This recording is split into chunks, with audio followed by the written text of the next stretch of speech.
अयोध्या में बन रहे राम मंदिर को लेकर यूपी में सियासत हुई तेज। राम मंदिर जाने से क्यों डर रहे हैं अखिलेश यादव? अखिलेश के लिए अयोध्या जाने में सपा का फायदा कम, नुकसान है ज्यादा। अखिलेश के राम मंदिर जाने से लोकसभा चुनाव जीतना हो सकता है मुश्किल। चलिए आपको बताते हैं। इन दिनों राम मंदिर को लेकर खूब राजनीति हो रही है। राम मंदिर एक चुनावी मुद्दा बनता नजर आ रहा है। वहीं अखिलेश यादव राम मंदिर को लेकर लगातार मीडिया को अपना बयान दे रहे हैं। अखिलेश का राम मंदिर को लेकर टीका टिप्पणी करना उनके लिए 2024 के चुनाव का फायदा कम, नुकसान ज्यादा है। इससे एक बहुत बड़ी वजह सामने निकल कर आ रही है, वो है मुस्लिम वोटर। जातिवाद के अलावा उत्तर प्रदेश में समाजवादी पार्टी की बाकी राजनीति अयोध्या के इर्द गिर्द ही दिखाई पड़ती है, जिसकी बड़ी वजह है मुस्लिम वोट बैंक। अखिलेश यादव का रामलला प्राण प्रतिष्ठा समारोह में शामिल होने के लिए सशर्त हामी भरना भी काफी जोखिम भरा हो सकता है। अखिलेश यादव का कहना है कि अगर प्राण प्रतिष्ठा समारोह का निमंत्रण मिला तो वो अयोध्या जरूर जाएंगे। वैसे समाजवादी पार्टी नेता अखिलेश यादव एक बार पहले भी कह चुके हैं कि राम मंदिर के बन जाने पर वो पूरे परिवार के साथ अयोध्या दर्शन के लिए जाएंगे, और अयोध्या को लेकर ये समाजवादी पार्टी के बदले रुख का पहला उदाहरण था, खासतौर पर तब जबकि मुलायम सिंह कार सेवकों पर गोली चलवाने की कार्रवाई को जिम्मेदारी के साथ स्वीकार करते रहे हैं।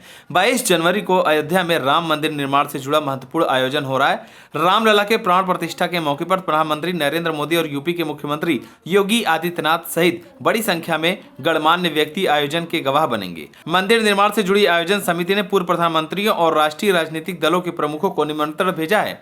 कांग्रेस अध्यक्ष मल्लिकार्जुन खड़गे के साथ ही सोनिया गांधी को भी समारोह का निमंत्रण मिला है। हालांकि अखिलेश यादव की तरह कांग्रेस की तरफ से नेताओं को शामिल होने के मामले में सस्पेंस बनाकर रखा गया है।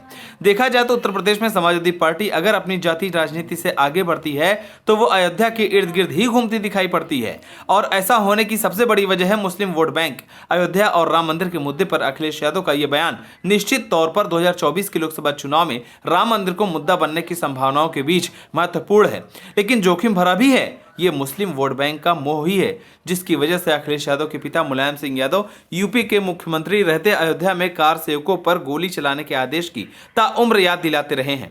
2019 के आम चुनाव से पहले मुलायम सिंह यादव करीब हर चुनाव से पहले कार सेवकों पर गोली चलवाने की कम से कम एक बार चर्चा करना नहीं भूलते थे।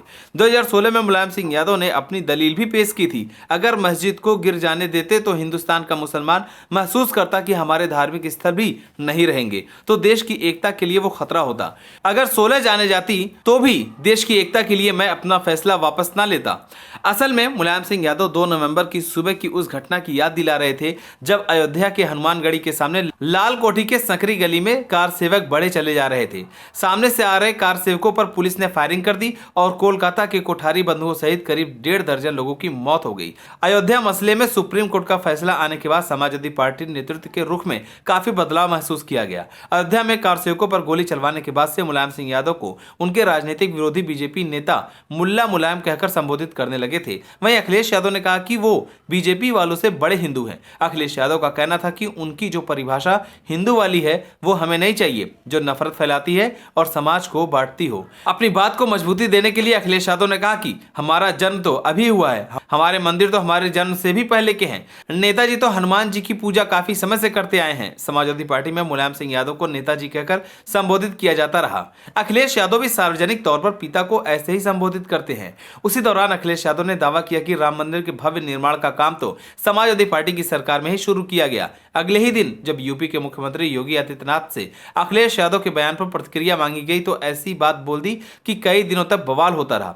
योगी आदित्यनाथ बोले, उनके अब्बाजान कहते थे कि परिंदा भी पर नहीं मार सकता। इन लोगों ने पहले राम मंदिर की बात स्वीकार नहीं की थी और राम भक्तों पर गोली चलवाई थी। असल में अब्बाजान शब्द भी मुल्ला मुलायम के ही क्रम में बोला गया था, यानी उसी राजनीतिक लाइन का एक्सटेंशन था। बाद में अखिलेश यादव की भी प्रतिक्रिया आई, लेकिन उनका अंदाज बिल्कुल भी आक्रामक नहीं था। अखिलेश यादव शायद बचाव की मुद्रा में आ चुके थे। सुप्रीम कोर्ट के फैसले के साल भर बाद जब 5 अगस्त 2020 को राम मंदिर निर्माण के लिए अयोध्या में भूमि पूजन का कार्यक्रम होने जा रहा था, उसके ठीक पहले अखिलेश यादव ने सोशल मीडिया पर एक पोस्ट लिखा, जय महादेव, जय सिया राम, जय राधे कृष्ण, जय हनुमान। भगवान शिव के कल्याण, श्री राम के अभयत्व व कृष्ण के उन्मुक्त भाव से सब परिपूर्ण रहे। आशा है वर्तमान व भविष्य की पीढ़ियां भी मर्यादा पुरुषोत्तम के दिखाए मार्ग के अनुरूप सच्चे मन से सबकी भलाई व शांति के लिए मर्यादा का पालन करेंगी। दिसंबर 2020 में भी अखिलेश यादव के मुंह से अयोध्या को लेकर जो कुछ सुनने को मिला वो भी समाजवादी पार्टी के पुराने स्टैंड से बिल्कुल अलग था। अखिलेश यादव का कहना था कि भगवान विष्णु के जितने भी अवतार हैं वो उन सभी को मानते हैं। अखिलेश यादव ने यह भी बताया कि जब भगवान राम अयोध्या आए थे तो उनके ऊपर पारिजात के फूलों की वर्षा की गई थी, इसीलिए उनकी सरकार में सबसे पहले अयोध्या में पारिजात के वृक्ष लगाए गए। और उसी वक्त अखिलेश यादव ने कहा था, जब राम मंदिर बनेगा पत्नी और बच्चों के साथ दर्शन करूंगा। अब अखिलेश यादव का बयान आया है, अगर मुझे राम जन्मभूमि मंदिर में रामलला के प्राण प्रतिष्ठा समारोह में शामिल होने का आमंत्रण मिला तो शामिल होने जाऊंगा। अखिलेश यादव का अयोध्या जाने का ये कदम दोधारी तलवार की तरह है। बेशक अपने हिंदू वोट बचाने के लिए अखिलेश यादव अयोध्या की तरफ आगे तो बढ़ रहे हैं, लेकिन उसी वक्त वो मुस्लिम वोट गंवाने का जोखिम भी उठा रहे हैं। मुस्लिम वोट समाजवादी पार्टी के लिए कितना मायने रखता है, ये 2022 के यूपी विधानसभा चुनाव के नतीजों से समझा जा सकता है। तब समाजवादी पार्टी के 34 मुस्लिम विधायक चुनकर आए थे। चुनाव के दौरान ही बीजेपी को इस बात का एहसास हो गया था और यही वजह रही कि केंद्रीय मंत्री अमित शाह को बीएसपी और मायावती की यूपी की राजनीति में प्रासंगिकता का जिक्र करते हुए बयान देना पड़ा था। बीजेपी ने तो किसी मुस्लिम को टिकट ही नहीं दिया था, लेकिन कांग्रेस और बीएसपी का भी कोई मुस्लिम उम्मीदवार चुनाव नहीं जीत सका। अब 2024 के आम चुनाव से पहले राम मंदिर को लेकर बदले माहौल में अखिलेश यादव सॉफ्ट हिंदुत्व की ओर कदम बढ़ाते देखे जा रहे हैं, लेकिन जिस तरीके से मायावती ने आजमगढ़ सीट पर मुस्लिम उम्मीदवार उतारकर समाजवादी पार्टी को उपचुनाव में झटका दिया था और कांग्रेस भी यूपी जोड़ो यात्रा मुस्लिम इलाकों से ही निकाल रही है, तलवार तो समाजवादी पार्टी की मुस्लिम राजनीति पर भी मंडरा रही है। अब देखने वाली बात होगी कि क्या अखिलेश यादव चुनाव से पहले राम मंदिर के दर्शन करने जाएंगे। आप सभी को क्या लगता है, क्या ये राम मंदिर अब चुनावी मुद्दा बन गया है या नहीं? हमें कमेंट कर जरूर बताएं। अगर आप नए हैं तो हमारे चैनल को सब्सक्राइब करें।